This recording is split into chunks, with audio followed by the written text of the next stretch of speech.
Well, look, thanks for coming. I appreciate Yeah. jumping on.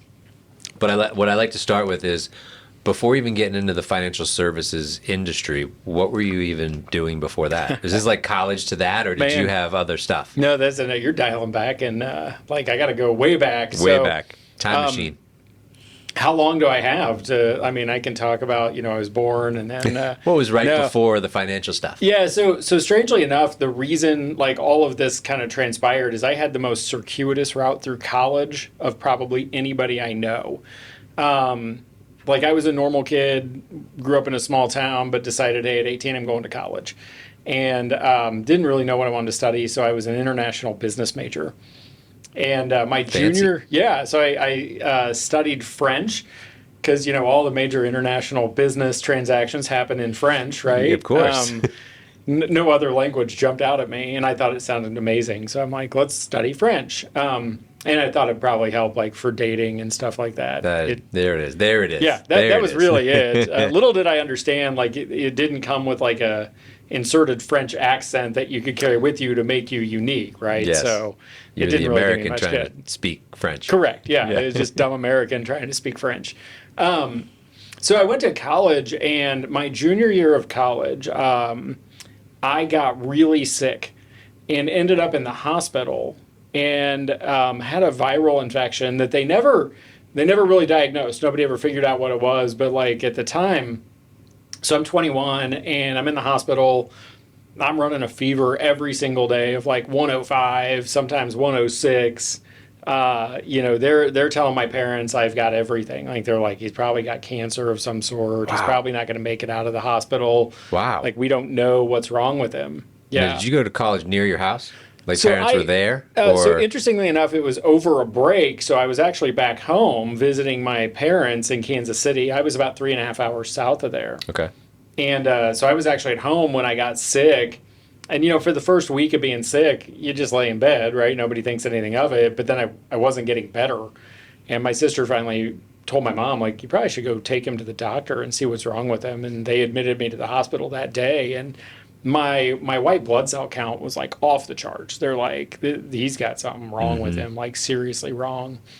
And so I'm in the hospital for a month after that. And it was the same thing. It was like having the flu for a month, basically. Wow. And it was, and you're sick, so you don't really think about it. But I tell people, I'm like, so I weigh about 185 now. I lost 57 pounds in that month. I came out of the hospital at about 120. And so you can imagine, like 6'1", 120, I did Wow. not look the greatest. No. So then I ended up not going back to school because I had to like, take some time and rebuild my energy and my health and all those things. And so I took a year off school and started working in the casino industry. Strangely Okay. enough, yeah. So they were really popular, starting to come like online in Kansas City. They had just built some properties. So I started working there. And the good and bad of that particular industry is if you work really hard, they will promote you regardless of your educational experience. So I started getting promoted quickly, and they kept promoting me and promoting me and promoting me. And, I had to pay off this medical bill. My parents didn't have health insurance on me because this is well before you could carry health insurance on someone until 26. Oh, So at 21, I was on my own for health insurance. I didn't have any. a month in the hospital. A month in the hospital. Wow. Running all sorts of tests. I think the medical bill was like 70 some $1,000. And so I started working. I started paying that back. I kept getting promoted in the casino business, and I'm like, well, maybe this is going to be what I do. And it was a lot of customer service, and at the time it was fun because I was young and 21 years old. Casino business, Yeah. kind of a fun experience. Great as a whole. environment. Yeah, totally. Yeah. Yeah, like at 21, yes. At 48, probably not. No. But yeah, so I went to work in the casino industry. I thought I was going to Vegas, and started training in Vegas and doing some different things in Las Vegas, which I'll tell you a crazy story Wow. later. But Okay. and then just it was a couple years into it, and I started looking around, and I started realizing the guys that were in the casino industry all had similar profiles. They were so they weren't Italian, and the only people that owned them were last names, very Italian-oriented names. Like the family I worked for at the time was the Fertitta family. It was very well known in Las Vegas. And all the other people around them that were really, really owners in it were cousins and uncles and brothers and stuff.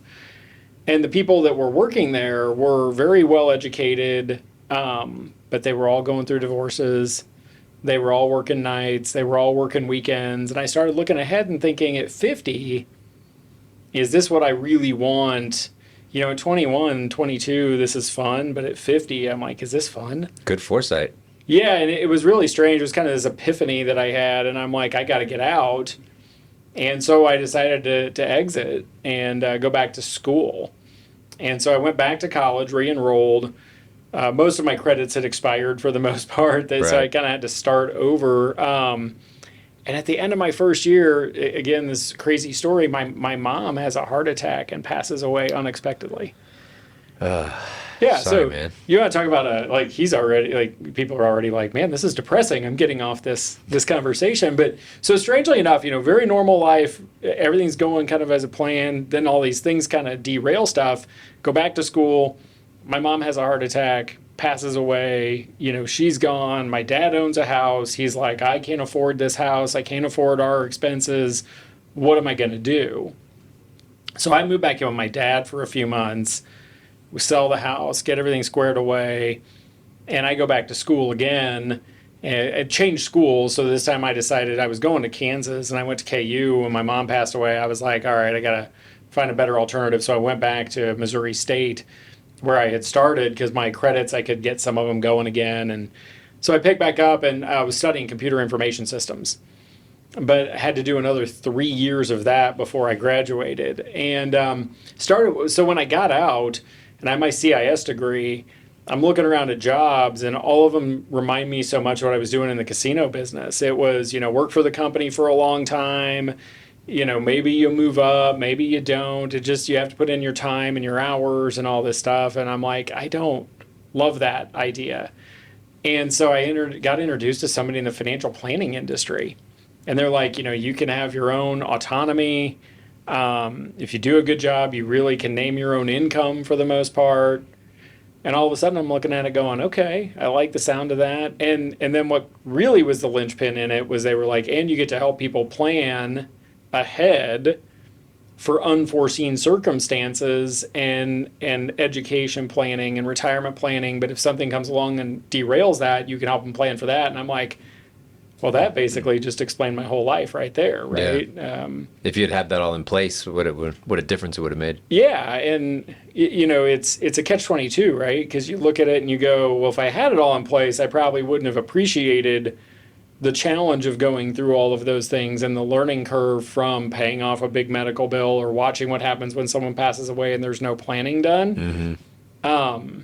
But at the same time, it's like, man, that would have been so much more beneficial if I hadn't had to go through those hardships and get penalized like financially for it and have to dig my way out. Like the emotional toll those things take on you is enough, and if you didn't have the financial toll on top of it, it would have been better. True. Yeah. And so that's how I decided to get into the financial planning industry. Did you have to go back to school, or is there some certification you can take?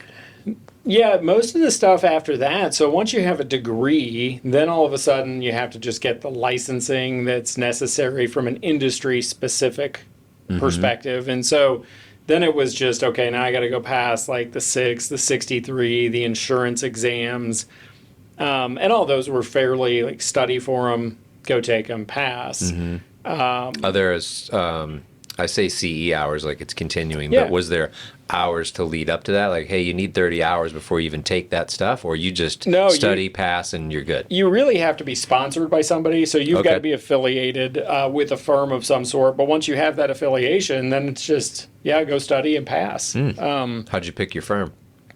So, again, I met somebody on the college campus who was a representative, and her mom had just died. strangely enough. Wow. And we had gotten on this topic. I don't even know, like, I didn't open with that. Like, I wasn't like, hey, I'm Aaron. My mom just died. But we were talking, and through that conversation, she had mentioned something about having to attend, like, this service for her mom who had just passed away. And so then it became this natural conversation, because it's like, okay, I can empathize with you a little bit. You know, I've gone through that myself. It's a tough time. And so she introduced me to her husband, who was the head of the office at the time. And I don't even remember really what he said. He may not have even said anything overly enlightening to me. You know, I'm in my 20s. I wanted freedom and flexibility, and I wanted an opportunity to make a good lifestyle. And he said, hey, it's Tuesday. You want to go play some golf? And he took me to a country club, and we had lunch and played golf. And I thought to myself, okay, well, if this is what your job is, I think I'm going to do it, because, you know, I'll do whatever it takes if this is what you get to do. It beats the casino gig and the computer information systems gig. Yes. Yeah, it beats sitting behind a computer for 8 to 10 hours a day writing code and talking to nobody, which I was not well suited for. They would have fired me pretty quickly, because I joke when my CIS class, my very first, like, upper level CIS class I went to, I sat down next to somebody, and they were typing away on their computer, and I looked over and said hi. And the person kind of looked at me, like, with this fearful, like, look in their eyes, and they got up and moved to the other end. I'm like, this is going to be a really long educational experience. So I knew that wasn't a good route for me. Yeah. And the casino industry was great, but man, I worked 19-hour days some days. Yeah. It's just not for the long haul. Like you said, it seems kind of cool in my early 20s. Oh, it was awesome. But at least you caught it early. Because Yes. you could have been mid-30s going, man, what have I done? Like, where do I go now? Yeah, I remember my boss telling me, he was in his late 40s, maybe early 50s, and I remember him coming to me and being like, hey, listen, I'm going to be out for a little bit. My wife and I are going through a divorce, and, you know, and not that there's anything wrong. He was smoking like 3 packs of cigarettes a day and very unhealthy looking. And again, I'm not judging anybody based on their lifestyle choices, but I was like, is that what I want my life to look like when I'm 50? I'm like, how do I divert now and maybe look ahead? So, yeah. Wow. And so past the test, was the educational stuff pretty, not say easy, but like you could take the course, memorize the test, pass, or was it like didn't make it? Because that's a hard one. I hear that those are difficult. Yeah, like Series 7 and the 7's hard. You know, so the series, like, you can get in and depending upon your affiliation, right? So different firms have different standards for what they ask you to pass when you come in. For me, it was a life and health exam at the time, and like the 6 and 63. And those were relatively easy. You know, study, pay attention, you can get through them. And I think for most people I've experienced, that's the case. But then you get to the 7, and when you start getting into options trading and learning some of those things, it gets more challenging. And so my 7, I got like a 65% or 66% the very first time, and you have to have like a 72 to pass. And I decided, okay, it's probably better I hire a tutor.